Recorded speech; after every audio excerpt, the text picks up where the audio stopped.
안녕하세요, 여러분. 쓸모없는 늙은이. 네, 바로 그 두 단어로 제 집에서 제 아들이 온 가족이 보는 앞에서 저를 불렀습니다. 부끄러움도 없이 목소리를 낮추지도 않고 말하더군요. 그리고 저는 그저 아무 말 없이 그를 빤히 쳐다보았습니다. 입안에 있던 고기 조각을 아프지 않은 척 천천히 계속 씹었죠. 하지만 물론 아팠습니다. 그런 말을 삼키기란 쉽지 않죠. 다만 그 순간에는 논쟁할 가치가 없다는 것을 깨달았을 뿐입니다. 그리고 다음 날 거실 창문으로 햇살이 겨우 들어올 무렵 저는 일어나서 열쇠를 챙겨 열쇠공을 불렀습니다. 그리고 집의 모든 자물쇠를 바꿨습니다. 현관문, 뒷문, 대문 전부요. 아무에게도 말하지 않고 목소리를 높이지도 소란을 피우지도 않았습니다. 왜냐하면 그 침묵 속에서 저는 이미 알고 있었기 때문입니다. 이 가족에게 불필요한 존재는 제가 아니라 바로 그들이었습니다. 제 소개를 좀 하죠. 제 이야기를 들어주실 거라면 적어도 당신에게 말하는 이 늙은이의 이름은 알아야 할 테니까요. 제 이름은 박진태입니다만 평생 사람들은 저를 그냥 박영감이라고 불렀습니다. 저는 경상북도 예천에서 태어났습니다. 어릴 때부터 시골에서 손으로 일하며 자랐죠.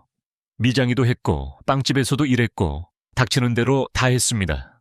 학벌은 변변찮지만 제 가족은 보란듯이 일으켜 세웠습니다. 제가 가진 작은 것으로 아이들을 키웠고 항상 제 밥그릇보다 그들의 밥그릇을 먼저 채웠습니다. 그런데 이제 73살이 된 제게 쓸모없다고 하다니 상상이나 되십니까? 그 식사는 일요일이었습니다. 모두가 앉아 있었죠. 제 아이들, 손주들, 심지어 항상 저를 경멸하는 표정으로 쳐다보던 며느리까지요. 예전에는 축하하기 위한 자리였던 점심 식사가 이제는 의무처럼 느껴졌습니다. 저는 이미 몇 주 전부터 이상한 분위기를 감지하고 있었습니다. 침묵 시선들, 마치 제가 냉장고 문을 여는 것조차 방해가 되는 것처럼요. 하지만 그날은 달랐습니다. 그날은 암시가 끝났습니다. 제 막내 아들 제가 실직했을 때 가장 많이 도와줬던 바로 그 녀석이 독을 직접적으로 내뱉었습니다. 쓸모없는 늙은이. 다시 말씀드리지만 아프지 않았던 게 아닙니다. 속으로는 돌로 가슴을 짓누르는 것 같았습니다. 하지만 때로는 침묵이 천마디 비명보다 더 강하다는 것을 배웠기에 저는 아무 말도 하지 않고 그냥 먹었습니다. 입을 닫고 식탁에서 일어나 제 방으로 갔습니다. 거기 침대에 앉아 창밖을 바라보며 오후 내내 생각했습니다. 제가 그들을 위해 한 모든 것과 그들이 저를 위해 하지 않고 있는 모든 것에 대해 생각했습니다. 그날 밤 다른 사람들이 잠든 동안 저는 천장을 바라보며 뜬 눈으로 밤을 새웠습니다. 그리고 동이 트자 아무 말 없이 거리로 나섰습니다. 저는 동네 철물점 오랜 친구인 김 사장이 항상 지키고 있는 그곳까지 걸어갔습니다. 새 자물쇠를 그가 가진 것 중 가장 좋은 것으로 달라고 했습니다. 새 열쇠, 완전한 세트로요. 그는 별말 없이 제게 그것들을 팔았습니다. 저는 집에 돌아와 조용히 들어갔습니다. 모두 아직 자고 있었죠. 그리고 바로 그 침묵 속에서 저는 제 손으로 자물쇠를 하나씩 바꾸기 시작했습니다. 아직 그럴 힘과 존엄은 제게 남아있었으니까요. 아들이 잠에서 깨어 제가 하는 일을 보았을 때 그는 하얗게 질린 얼굴로 저를 쳐다보았습니다. 아버지, 뭐 하세요? 그가 물었습니다. 저는 그를 정면으로 바라보며 침착하게 말했습니다. 아무것도 아니야. 부서진 걸 고치고 있을 뿐이다. 왜냐하면 이 인생에서 아들아 어떤 것들은 닿지 않으면 결코 완전히 부서지지 않기 때문이다. 그날 아침 아들의 얼굴은 믿으십시오. 제가 살아있는 동안 잊지 못할 겁니다. 아직 잠에서 덜 깬 눈을 하고 있었지만 제가 현관에서 무릎을 꿇고 제 손으로 자물쇠를 바꾸고 있는 것을 보았을 때 갑자기 잠이 확 달아났습니다. 소리를 질러야 할지 다가와야 할지 물어봐야 할지 몰랐지만 물론 물어봤습니다. 그리고 저는 그저 부서진 것을 고치고 있다고 말했습니다. 더 말할 필요는 없었습니다. 그도 계속 물어볼 용기가 없었고 저도 더 이상 설명할 생각이 없었습니다. 나머지 가족들도 하나둘씩 일어나기 시작했습니다. 아직 상황 파악이 덜 된 손주들은 계단에서 호기심 어린 눈으로 쳐다보았고 다른 아들들은 무언가 변했다는 것을 알지만 아직 어떻게 된 일인지 정확히 이해하지 못하는 사람들의 겁먹은 표정을 하고 있었습니다. 그리고 제 며느리 그 여자는 항상 피해자 코스프레를 잘했지만 이번에는 그것마저 제대로 되지 않았습니다. 그녀는 부엌에 서서 손에 찻잔을 든 채 아무 말도 하지 않았습니다. 마지막 자물쇠를 다 바꿨을 때 저는 천천히 일어나 낡은 헝겊에 손을 닦고 주위를 둘러보며 온 세상이 들으라는 듯 큰 소리로 말했습니다. 오늘부터 이 집에 들어오고 싶은 사람은 내게 허락을 받아야 한다. 더 이상 모두를 위한 열쇠는 없다. 끝이다. 남겨진 침묵을 상상하실 수 있겠죠. 아무도 감히 아무 말도 하지 못했고 저는 그 이하를 기대하지 않았습니다. 왜냐하면 늙었다고 힘이 없어 보일지라도 결코 잃지 않는 것은 존중받을 권리이기 때문입니다. 그리고 그것을 행동으로 가르쳐야 한다면 그렇게 해야죠. 각자 제 할 일로 돌아가기까지 긴 몇 분이 흘렀습니다. 어떤 이들은 아무 일도 없는 척했고 다른 이들은 불쾌한 척했지만 저는 제가 겪은 모든 일 후에 더 이상 물러설 생각이 없었습니다. 저는 늘 앉던 식당 창가 옆 안락의자에 가서 앉았습니다. 거기서는 모든 것이 보였습니다. 거리 마당 현관. 폐 때문에 더 이상 피우면 안 되지만 담배 한 대를 피우고 예전 일들을 생각하며 추억에 잠겼습니다. 제가 이 집을 제 손으로 지었을 때의 일들을요. 완성된 집을 산 게 아니었으니까요. 이 집은 저축과 노력으로 벽돌 하나하나, 지붕 하나하나 조금씩 만들어 나갔습니다. 그런데 이제 와서 제가 거기서 방해가 된다고 느끼게 만들려 하다니 저를 쓸모없다고 불렀던 아들이 잠시 후에 다가왔습니다. 무언가 부탁하러 왔지만 감히 말을 못하는 사람처럼 천천히 걸어와 말했습니다. 아버지 정말 이럴 필요까지 있었어요. 저는 그를 빤히 쳐다보았습니다. 차분하지만 단호한 목소리로 말했죠. 내가 이걸 하고 싶어서 하는 것 같으냐? 자물쇠를 바꾸고 누구를 들여보내고 누구를 안 들여보낼지 생각하는 게 즐거울 것 같으냐? 아니 아들아. 하지만 어떤 일들은 하고 싶어서가 아니라 어쩔 수 없이 하는 거다. 그는 조용히 있었고 저는 몇 초 후에 오랫동안 담아두었던 말을 내뱉었습니다. 너희들이 어렸을 때 내가 너나 내 형제들을 집 밖에 내쫓은 적이 몇 번이나 있었느냐? 들어오지 못하게 문을 닫은 적이 몇 번이나 있었느냐? 아니요, 한 번도 없었어요. 그가 고개를 숙이며 대답했습니다. 그럼 이해해라. 오늘은 다른 방법이 없어서 이렇게 하는 거다. 긴 대화는 아니었고 그럴 필요도 없었습니다. 그는 다시 다른 사람들에게로 갔고 저는 거기서 창밖을 내다보며 이미 외울 정도로 잘 아는 동네를 바라보았습니다. 똑같은 거리, 똑같은 얼굴들. 다만 이제는 모든 것이 다르게 느껴졌습니다. 낮 동안에는 큰 싸움이나 고함은 없었습니다. 각자 자신의 공간을 찾았습니다. 어떤 이들은 휴대폰으로 메시지를 보내기 시작했고 다른 이들은 자기 방에 틀어박혔지만 저는 댓글이 시작되기까지 그리 오래 걸리지 않을 것이라는 것을 알았습니다. 그리고 그렇게 되었습니다. 오후에 제가 마당을 쓸고 있을 때 부엌에서 낮은 목소리로 그들끼리 논쟁하는 소리를 들었습니다. 이제 어떡하지? 아버지가 미쳤어. 변호사를 부르면 어떡하지? 그런 것들이었죠. 제가 듣지 못한다고 생각했지만 나이가 들면 중요한 것에 귀를 기울이는 법을 배우게 됩니다.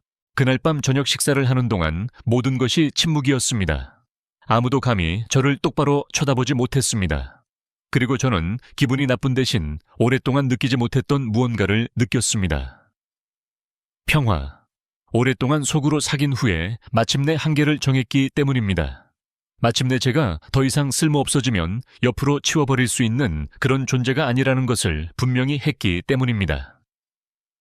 저녁 식사를 마친 후 저는 일어나서 제 방으로 갔고 잠자리에 들기 전에 서랍에 보관해둔 낡은 수첩을 꺼냈습니다. 거기에는 중요한 것들, 이름 날짜 서류들이 적혀 있었습니다. 저는 검토하기 시작했습니다. 그들이 눈치채지 못했지만 집은 여전히 제 이름으로 되어 있었으니까요. 저는 등기부등본을 바꾼 적도 다른 누구를 소유자로 올린 적도 없었습니다. 그리고 바로 그날 밤 저는 훨씬 더 큰 결정을 내렸습니다. 하지만 그 이야기는 아직 끝나지 않았으니 나중에 말씀드리겠습니다. 그날 아침 이후 며칠은 뭐랄까 겉으로는 더 조용했지만 속으로는 그렇지 않았습니다. 집안 분위기가 달라졌죠. 더 이상 억지 웃음소리도 아들들의 거친 농담도 들리지 않았습니다. 마치 모두가 저를 화나게 하지 않으려고 조심스럽게 발끝으로 걷는 것 같았습니다. 제가 이번에는 심각한 한계를 정했다는 것을 아는 듯이 말이죠. 그리고 솔직히 말씀드리자면 기분이 좋지는 않았습니다. 자존심 때문이 아니라 필요에 의해 한 일이었으니까요. 좋은 아버지, 좋은 할아버지, 좋은 사람이 될 수는 있지만 존중받지 못하면 짓밟히는 순간이 오기 마련입니다. 매일 아침 저는 늘 하던 대로 일과를 시작했습니다. 일찍 일어나 진한 블랙커피를 내리고 창가 옆 안락의자에 앉았죠. 거기서 이웃들이 지나가는 것을 보고 저를 알아보는 사람에게는 고개로 인사하며 많은 생각을 했습니다. 제가 살아온 모든 것, 이 집을 짓기 위해 얼마나 일했는지, 어떻게 이 지경까지 오게 되었는지에 대해 생각했습니다. 때로는 아버지와 아들 사이의 존경이 어느 순간에 깨졌는지 자문했습니다. 항상 이렇지는 않았으니까요. 제 아들들이 어렸을 때는 제가 세상에서 가장 강한 남자인 것처럼 저를 쳐다보았습니다. 하지만 세월과 인생의 풍파는 사람을 바꾸고 때로는 나쁜 쪽으로 바꾸기도 합니다. 어느 날 오후 제가 마당을 쓸고 있을 때 막내 손녀가 다가왔습니다. 무언가 묻고 싶지만 감히 말을 못하는 진지한 표정을 하고 있었죠. 저는 아이를 직접 쳐다보지 않고 계속 마당을 쓸며 말했습니다. 말해봐라 아가, 궁금한 거 참지 말고. 아이는 잠시 조용히 있다가 말했습니다. 할아버지 왜 열쇠를 바꾸셨어요? 그 질문은 부드럽지만 단호한 충격을 주었습니다. 어른들에게는 명확한 일이, 아이들에게는 그렇지 않다는 것을 깨달았기 때문입니다. 저는 빗자루 자루에 기대어 몸을 약간 숙이고 대답했습니다. 때로는 어른들이 이해하게 하려면 이상해 보이는 일을 해야 할 때가 있단다 아가. 하지만 그건 존경이 가장 중요하다는 것을 잊지 않게 하기 위해서야. 아이는 더 이상 묻지 않고 고개를 끄덕였고 그 아이의 눈에서 저는 맹세코 이 집의 누구의 눈에서도 오랫동안 보지 못했던 무언가를 보았습니다. 동정이 아닌 의무가 아닌 진정한 애정을요. 그렇게 큰 갈등 없이 2주가 흘렀지만 공기 중에는 긴장감이 떠다녔습니다. 저는 제 서류를 잘 보관하고 제 물건들을 정리했으며 아무것도 보이는 곳에 두지 않았습니다. 이미 가족이라도 완전히 신뢰하지 않는 법을 배웠으니까요. 나이가 들면 예전에는 보고 싶지 않았던 것들을 보게 되니까요. 제 아들들이 서로 눈짓을 주고받으며 암호처럼 이야기하고 무언가를 계획하는 방식 같은 것들 말입니다. 아마도 제가 눈치채지 못하게 집과 제 물건들을 차지할 방법을 생각하고 있었겠죠. 그러던 어느 날 아들 중 한 명이 손에 종이를 들고 다가왔습니다. 늘 과묵했지만 지금은 심각한 표정을 한 큰아들이었습니다. 그는 제 앞에 앉아 말했습니다.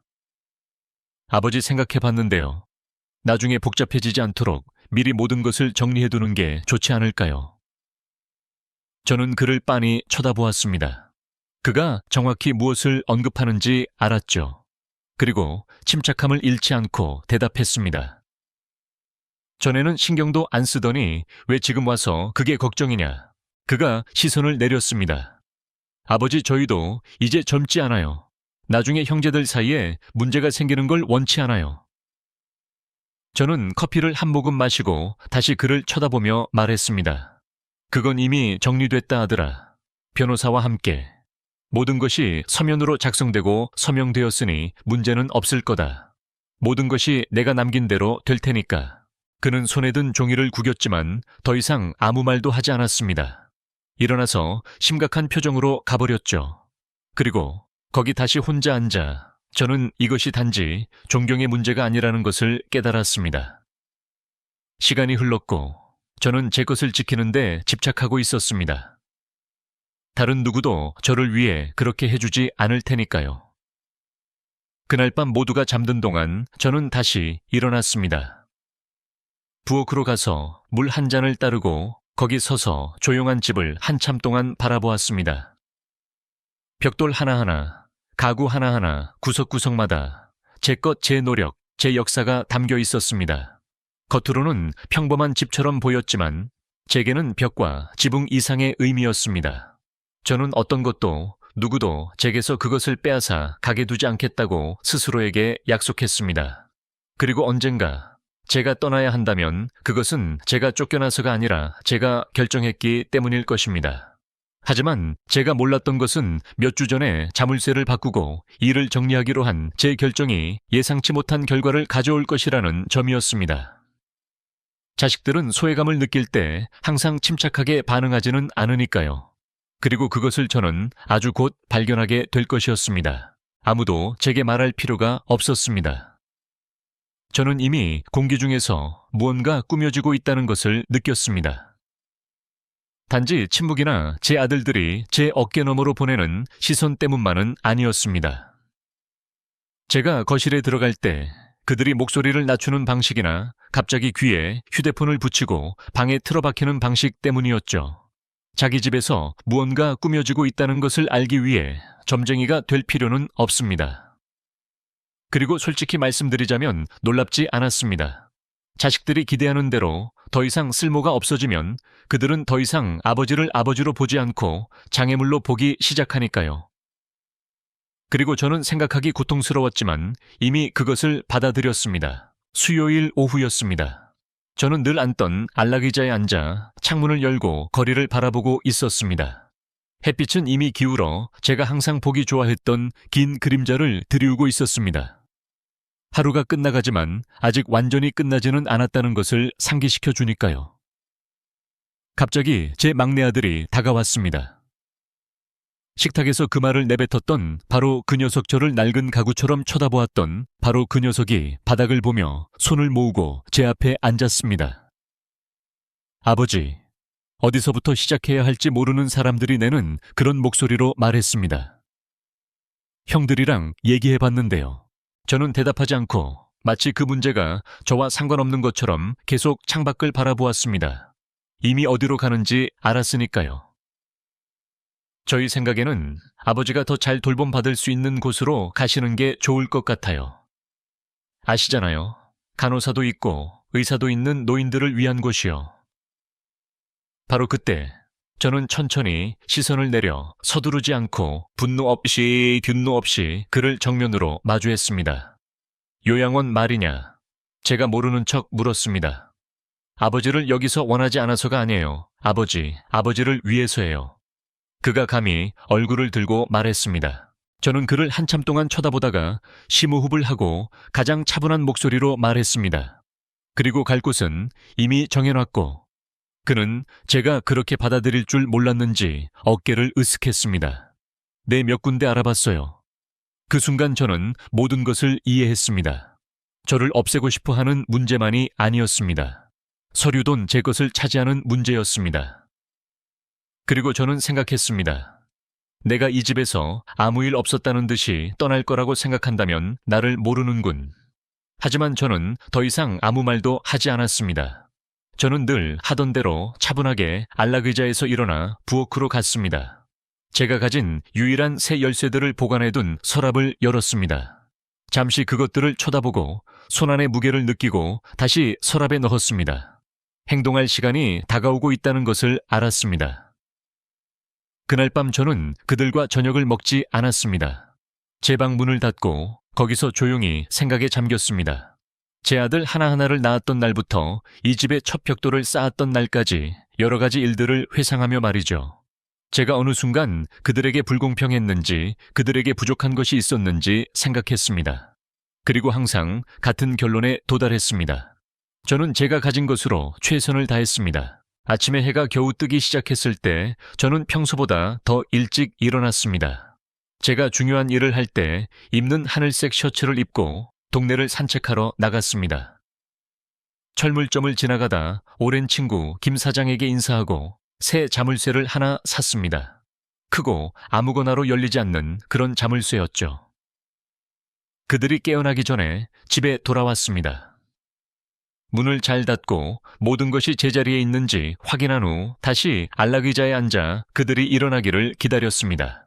그들이 하나씩 방에서 나오기 시작했을 때 아무 일 없었다는 듯 옷을 차려입고 준비된 저를 보고 놀라는 표정을 보았습니다. 막내 아들이 가장 먼저 말했습니다. 아버지, 생각해 보셨어요? 저는 천천히 고개를 끄덕였습니다.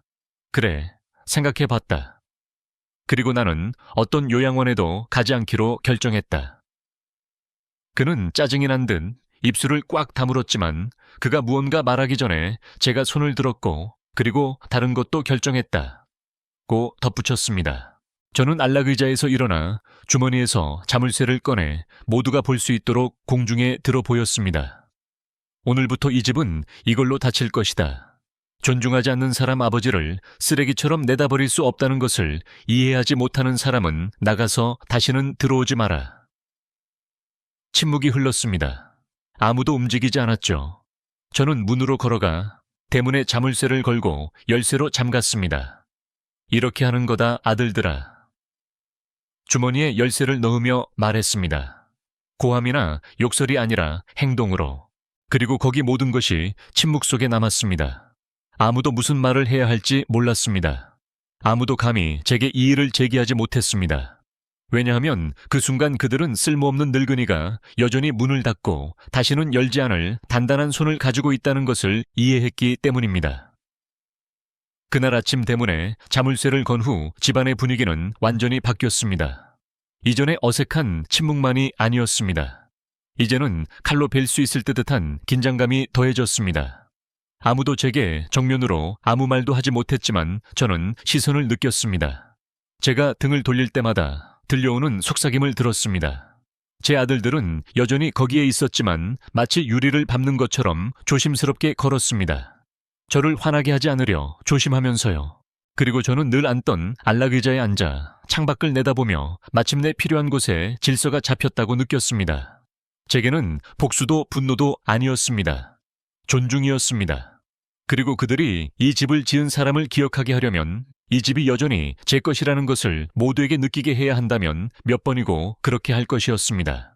어느 날 오후, 제가 제 낡은 엽총, 그저 추억으로 간직하고 있는 그것을 닦고 있을 때 아들 중 하나가 다가왔습니다. 막내가 아니라 둘째였습니다. 그는 제 옆에 조용히 앉아 바닥을 쳐다보다가 마침내 입을 열었습니다. 아버지, 저희가 선을 넘었던 것 같아요. 저는 즉시 대답하지 않았습니다. 방금 들은 말이 중요하지 않다는 듯이 계속 엽총의 총열을 닦았습니다. 하지만 속으로는 무언가 꿈틀거리는 것을 느꼈습니다. 아무리 강한 척하고 아무도 필요 없다고 말해도 여전히 아버지이니까요. 그리고 아들이 그런 것을 인정하는 것은 사소한 일이 아닙니다. 엽총에 헝겊질을 맞췄을 때 저는 그것을 제자리에 두었습니다. 찬장을 열쇠로 잠그고 안락의자에 다시 앉았습니다. 그때서야 그를 쳐다보았습니다.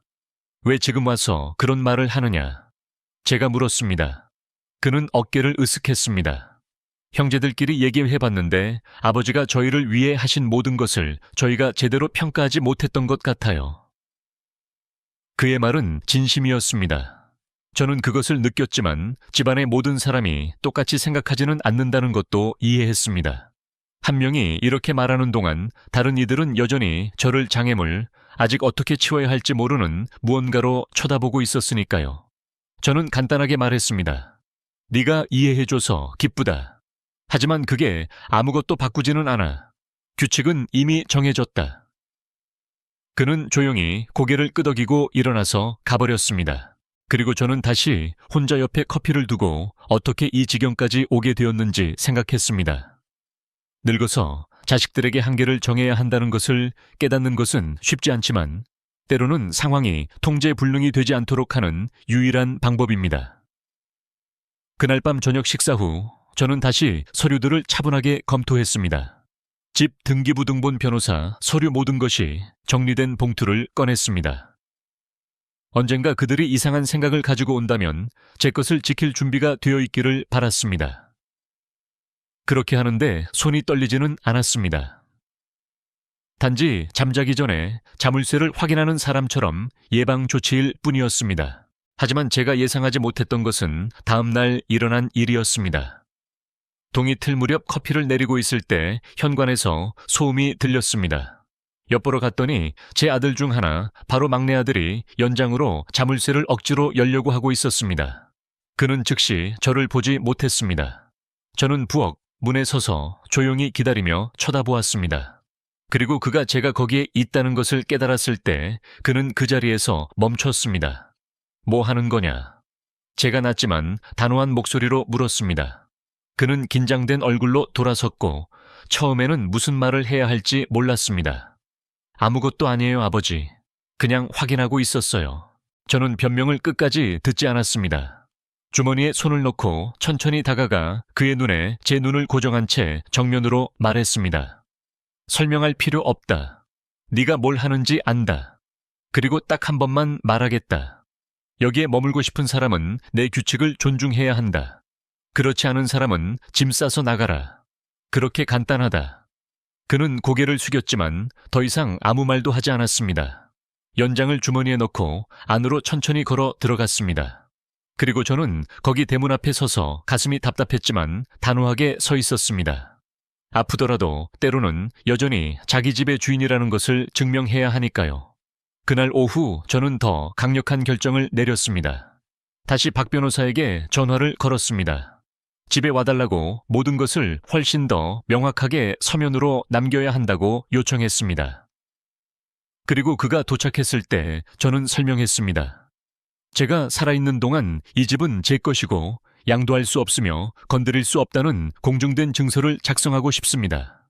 그리고 제 허락 없이 상황을 바꾸려는 어떤 시도도 불법으로 간주되도록 하고 싶습니다.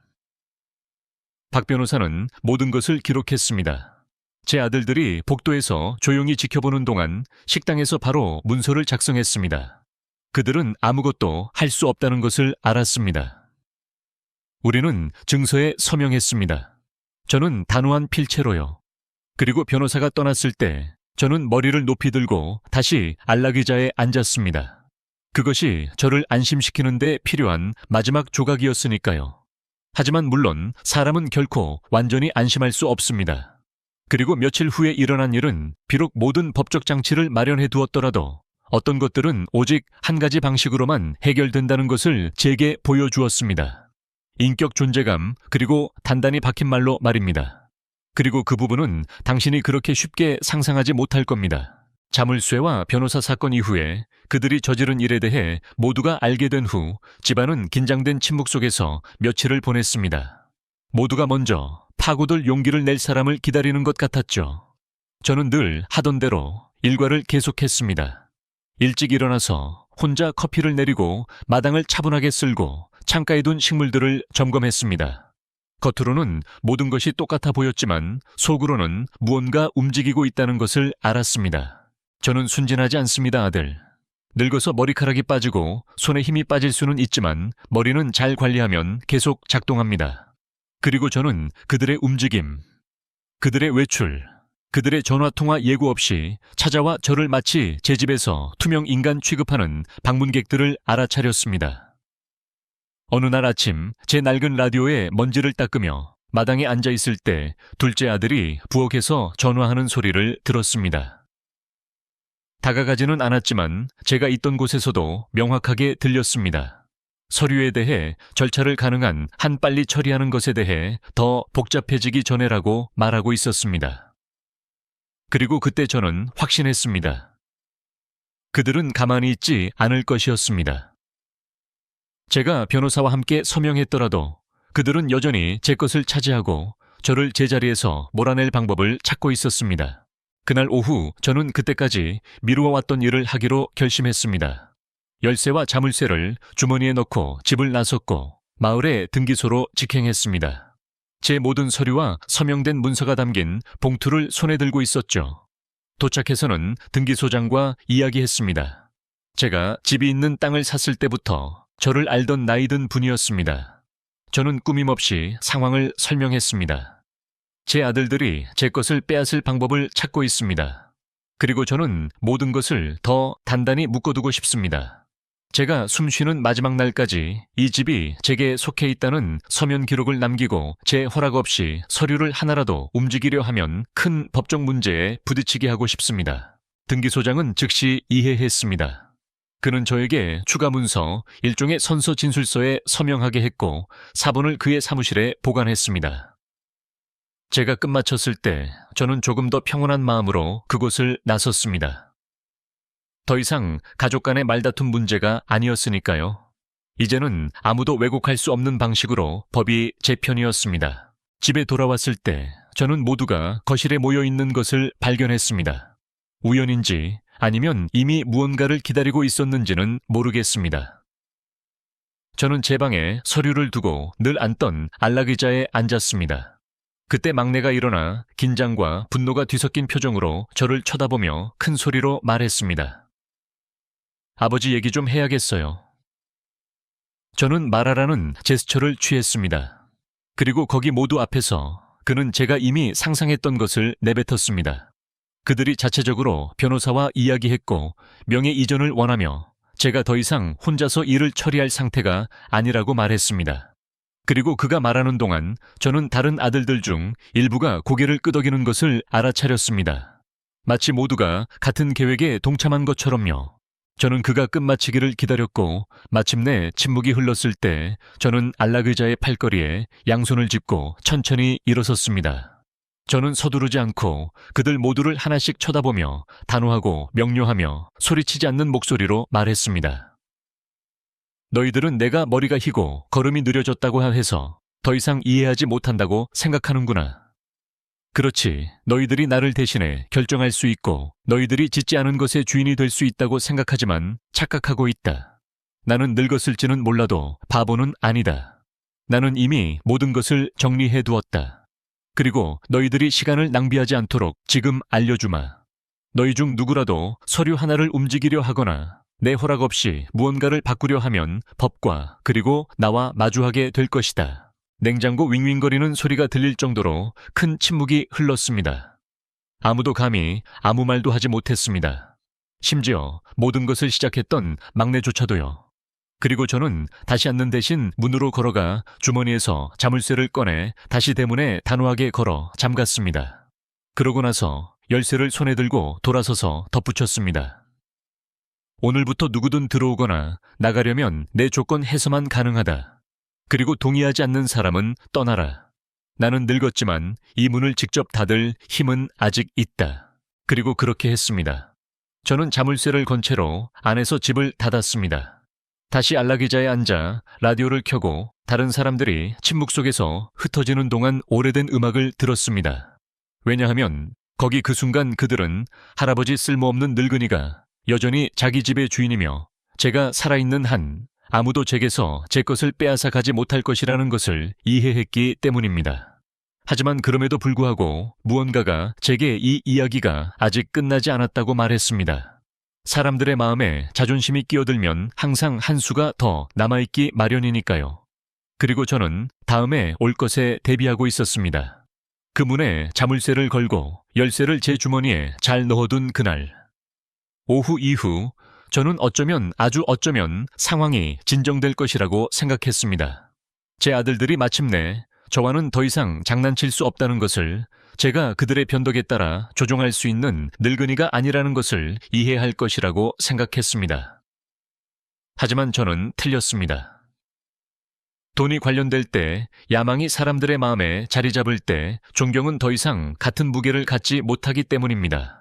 그리고 말씀드리자면 아무리 그들을 키우고 먹이고 어렸을 때 병원에 데려갔더라도 때로는 자식들은 잊어버립니다. 빨리 잊어버리죠. 목요일 아침이었습니다. 목요일에는 항상 마당을 청소하는 것을 좋아하기 때문에 잘 기억합니다. 그날은 아직 해가 낮을 때 쓸고 있었는데 대문 밖에서 이상한 소리가 들렸습니다. 처음에는 바람 소리인 줄 알았지만 아니었습니다.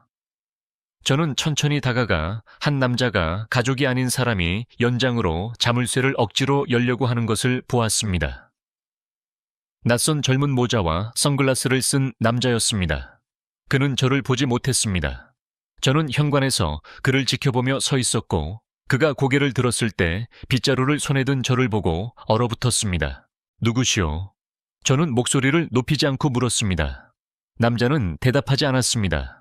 연장을 떨어뜨리고 한 걸음 뒤로 물러섰고 그 순간 제 막내 아들이 집 옆에서 나오는 것을 보았습니다. 저는 그를 똑똑히 보았습니다. 창백한 얼굴로 마치 죄를 짓다 들킨 사람처럼 저를 쳐다보고 있었습니다.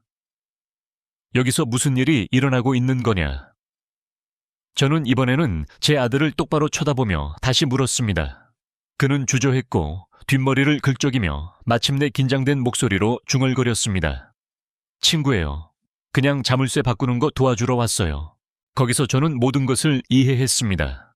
친구도 무엇도 아니었습니다. 제 허락 없이 들어오고 제 집에서 저를 몰아내려고 데려온 것이었습니다. 그리고 말씀드리자면 아들 그 순간 제 가슴속에서 무언가를 느꼈습니다. 슬픔도 분노도 아니었습니다. 아프지만 울 수 없는 그런 차가운 확신이었습니다. 그래서 이 지경까지 온 거구나. 저는 움직이지 않고 말했습니다. 내 아버지 집에 낯선 사람을 데려와 문을 억지로 열려고 하다니. 그는 고개를 숙였습니다. 남자는 연장을 바닥에 버려두고 거의 뛰다시피 빠르게 가버렸습니다. 저는 몸을 숙여 침착하게 그것을 집어들고 제 아들의 손에 쥐어주었습니다. 이거 가져가라. 제가 말했습니다. 그리고 잘 들어라. 다음에 이런 짓을 시도하면 나는 말하지 않을 거다. 경찰을 부를 거고 그걸로 끝이다. 그는 조용히 고개를 끄덕이고 연장을 들고 안으로 들어갔습니다. 저는 거기서 잠시 더 서서 심장이 천천히 뛰는 것을 느끼며 대문을 바라보았습니다. 열쇠는 여전히 제 주머니에 있었고 제가 숨 쉬는 한 거기 있을 것이었습니다. 그날 오후 일어난 일 후에 저는 단지 분노에 머물러 있지 않기로 결심했습니다. 전화를 들어 박 변호사님께 다시 한번 와달라고 부탁했습니다. 그가 도착했을 때 저는 일어난 모든 일을 세부사항 하나하나까지 다 이야기했습니다. 그는 심각하게 말했습니다. 박 선생님, 이건 단순한 가족 싸움을 넘어섰습니다. 이건 다른 문제입니다. 원하시면 진술서를 작성하고 당국에 통보할 수 있습니다. 저는 잠시 제 손을 이전처럼 강하지는 않지만 여전히 글을 쓰고 서명할 수 있는 제 손을 쳐다보며 생각했습니다. 그렇게 해주시오. 제가 말했습니다. 모든 것을 서면으로 남기고 싶소. 그리고 필요하다면 그들이 집에 와서 제 아들들이 이것이 더 이상 게임이 아니라는 것을 이해하게 해주시오. 그날 밤 저는 진술서에 서명했고 다음날 2명의 경찰관이 변호사와 함께 집으로 왔습니다. 소란은 없었고 그럴 필요도 없었습니다. 그들은 단지 들어와서 기록하고 현관문에 통지서를 붙였습니다. 소유자의 명시적인 허가 없이는 해당 재산에 개입할 수 없으며 이 경우 소유자는 저라는 공식 문서였습니다. 제 아들들이 그것을 보았을 때 어떤 이들은 화를 냈고 다른 이들은 침묵했지만 아무도 제게 정면으로 아무 말도 하지 못했습니다. 저는 늘 앉던 안락의자에 앉아 라디오를 켜고 제 삶을 계속했습니다. 그 시점에서 제게 중요한 유일한 것은 평화였으니까요. 복수도 원한도 아닌 단지 평화. 그날 밤 별이 빛나는 하늘을 창밖으로 내다보며 모든 것이 어떻게 변했는지, 제가 그들을 돌보고 먹여 살렸던 아버지에서 그들에게 방해가 되는 늙은이로 어떻게 변했는지 생각했습니다. 그리고 저는 그것이 아무리 아프더라도 누구에게나 일어날 수 있다는 것을 이해했습니다. 하지만 저는 또 다른 것도 이해했습니다. 사람은 지키지 않는 것만 잃는다는 것을요. 그리고 저는 더 이상 아무것도 잃을 준비가 되어 있지 않았습니다. 그리고 그 장이 끝처럼 보일지라도 실제로는 모든 것을 제자리에 놓을 마지막 한 가지 세부 사항이 아직 남아 있었습니다. 제 아들들이 예상하지 못했던 세부 사항이었죠. 왜냐하면 때로는 모든 것을 다 보았다고 생각할 때 인생은 마지막 한 바퀴를 돌 준비를 하기 때문입니다.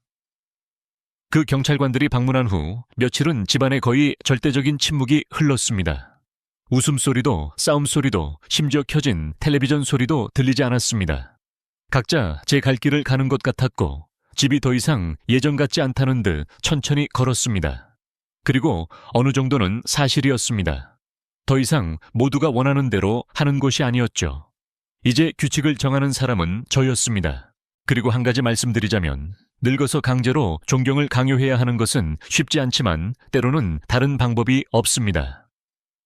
어느 날 오후 늘 하던 대로 조심스럽게 마당을 쓸고 있을 때 제 손주 중 한 명이 다가왔습니다. 20살쯤 된 큰 녀석으로 키 크고 마르고 아직 인생에서 제자리를 찾지 못한 듯한 표정을 하고 있었습니다.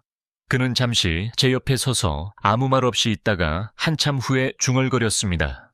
할아버지는 이제 혼자 사시면 안 된대요. 저는 빗자루 자루에 손을 얹고 천천히 그를 쳐다보며 물었습니다. 그리고 너는 어떻게 생각하느냐? 그는 고개를 숙였습니다. 모르겠어요.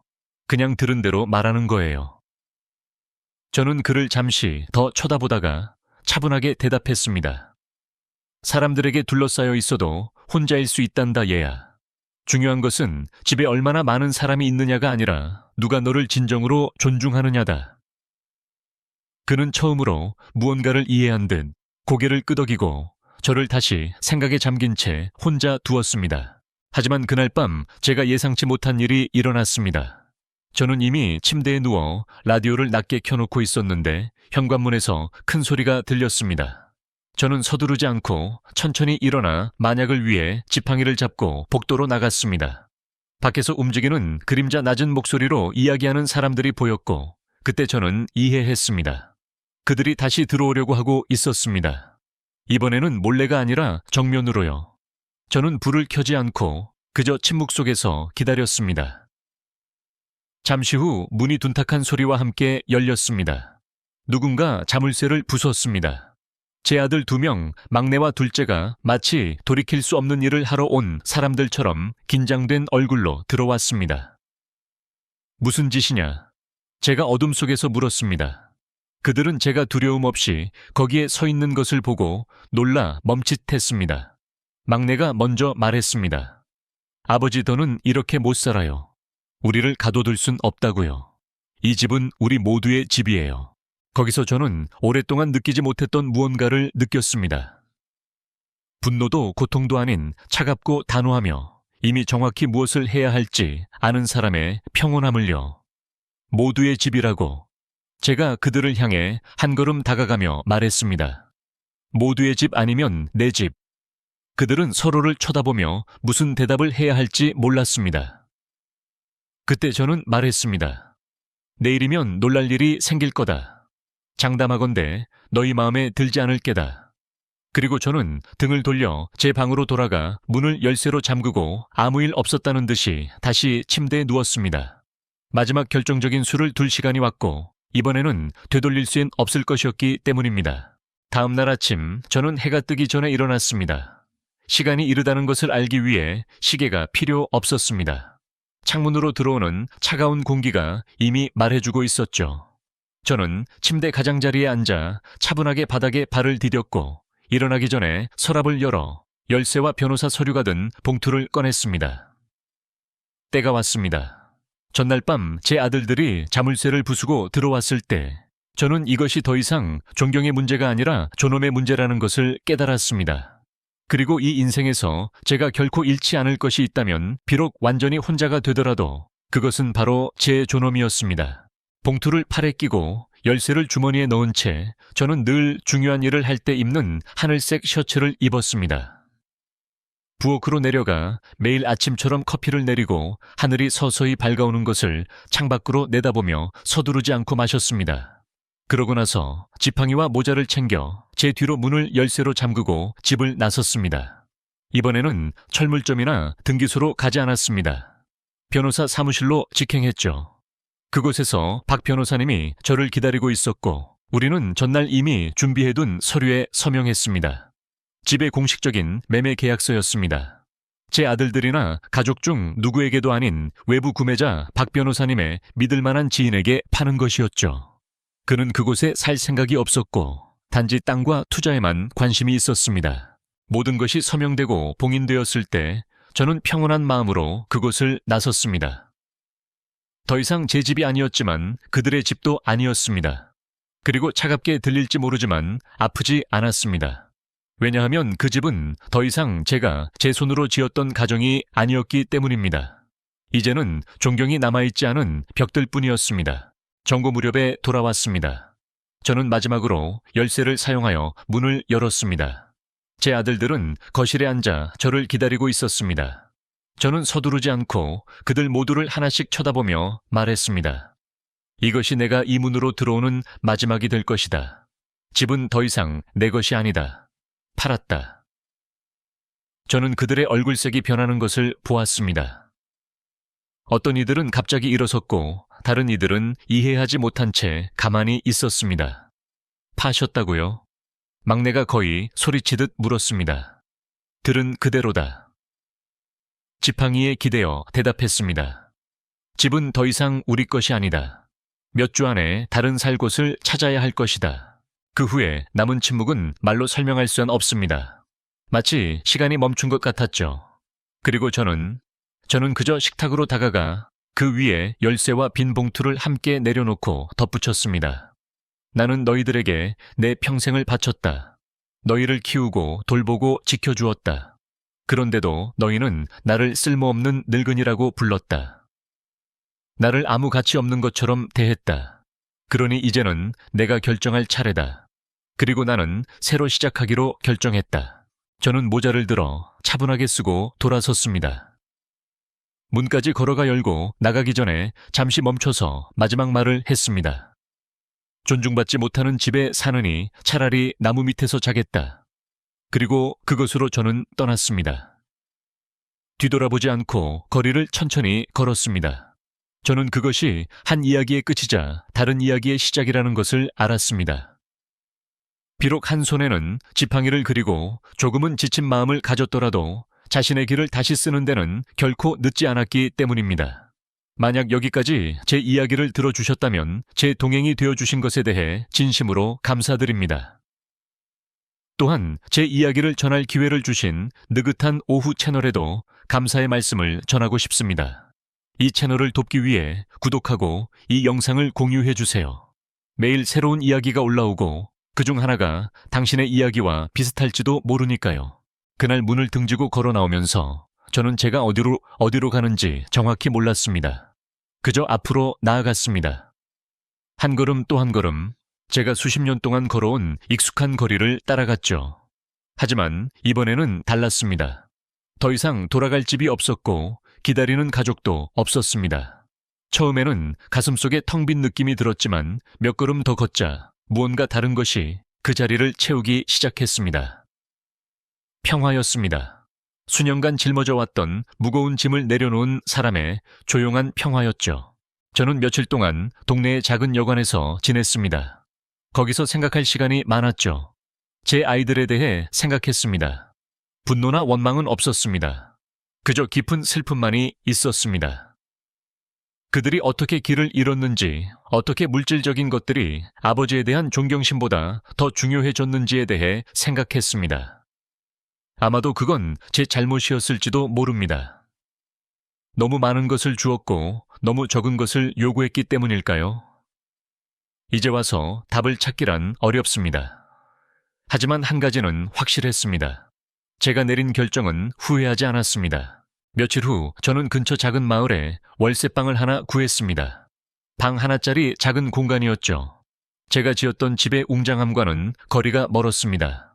하지만 그곳은 제 것이었습니다. 누구의 허락도 필요 없이 드나들 수 있는 곳이었죠.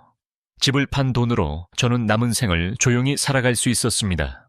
사치스럽지 않게 하지만 존엄을 지키며 어느 날 오후 동네를 산책하다가 오랜 친구인 철물점의 김 사장을 만났습니다. 그는 제게 다가와 어깨를 두드리며 물었습니다. 박 영감, 괜찮으시오? 저는 그를 쳐다보며 오랫동안 짓지 못했던 진심 어린 미소를 지었습니다. 그럼 김 사장, 이제야 마음이 편하네. 그는 더 이상 묻지 않았습니다. 오랜 친구들은 많은 설명이 필요 없으니까요. 우리는 잠시 함께 걸으며 날씨와 동네의 사소한 일들에 대해 이야기했습니다. 그 평범한 대화가 제게는 큰 위로가 되었습니다. 때때로 손주들이 생각납니다. 특히 막내 손녀가요. 그 아이의 순수한 눈망울과 왜 열쇠를 바꾸셨어요? 라는 질문을 잊을 수 없습니다. 어쩌면 그 아이는 이해할지도 모릅니다. 언젠가 어른이 되면 할아버지가 왜 그런 선택을 해야만 했는지 이해하게 될 겁니다. 저는 그들을 위해 기도합니다. 그들이 언젠가 진정으로 중요한 것이 무엇인지 깨닫기를. 집이나 돈이 아니라 서로를 대하는 방식이라는 것을요. 이제 제 삶은 단순합니다. 아침에 일어나 커피를 내리고 책을 읽고 산책을 나갑니다. 더 이상 자식들의 눈치를 보거나 제 집에서 불청객처럼 느낄 필요가 없습니다. 외롭냐고요? 가끔은요. 하지만 외로움은 무시당하는 것보다 낫습니다. 제 작은 방 창밖으로 보이는 풍경은 예전 집 마당만큼 근사하지는 않습니다. 하지만 이 창문을 통해 저는 제 자신의 삶을 봅니다. 누구에게도 빚지지 않고 누구의 판단도 받지 않는 삶을요.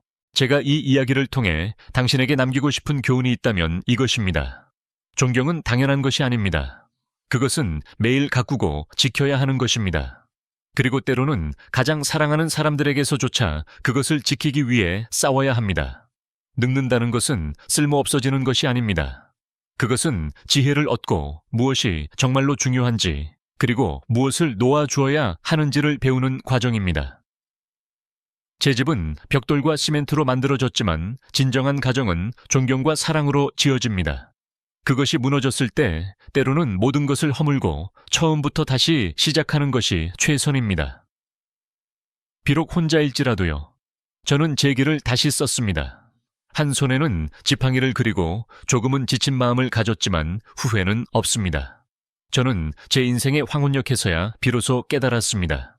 우리가 평생 쌓아 올린 것들, 벽돌로 지은 집이나 통장에 쌓인 돈은 결국 시간이 지나면 모두 부서지고 흩어지기 마련이라는 것을요. 하지만 결코 사라지지 않는 것이 있습니다. 그것은 바로 우리가 어떻게 살았는가에 대한 기억, 그리고 우리가 지키고자 했던 존엄입니다. 제 아이들은 저를 쓸모없는 늙은이라 부르며 제가 만든 세상에서 저를 지우려 했습니다. 하지만 그들은 중요한 사실을 잊었습니다. 세상은 빼앗을 수 있지만 한 인간의 가치는 결코 빼앗을 수 없다는 것을요.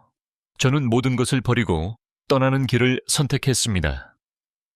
그것은 패배가 아니라 제 자신을 되찾기 위한 가장 용감한 싸움이었습니다.